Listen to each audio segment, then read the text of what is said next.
வணக்கம் மாப்பிள்ள, தேனில இருந்து என்ன சாட்டமூர மாப்பிள்ள, சாட்டமுருகனை பத்தி பேசாதீங்க மாப்பிள்ள.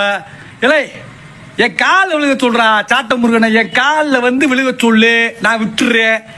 என்ன கொலை மிரட்டல் இதெல்லாம் வந்துகிட்டே பேசிக்கிட்டு இருக்காப்புல சாட்டமுருக.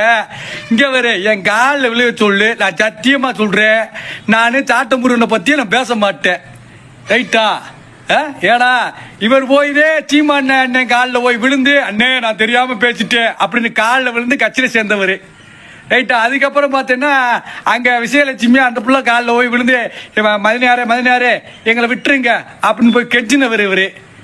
என்ன நாங்க என் காலில் விழுக சொல்லு, நான் இப்பயும் சொல்றேன், இந்த இருக்குவார் என் காலில் விழுக சொல்லு சாட்டமுருகனை.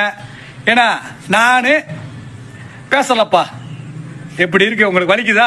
இந்த மாதிரி நான் பேசினா வலிக்கும்ல உனக்கு? ஏன் அப்படி அடுத்தவங்க கட்சி பேசணும்? காலில் வந்து விழுங்கடா தொண்டறீங்களா, நான் விட்டுறேன், டிவிக்கு கட்சிக்காரெல்லாம் என் காலில் விழுகிறான்னு ஏன் சாட்டமுருகன் அப்படி சொல்லணும்? மெண்டலா? போய் பொழப்ப பாரியா. எங்க ஆளு காலில் போய் நீ விழு.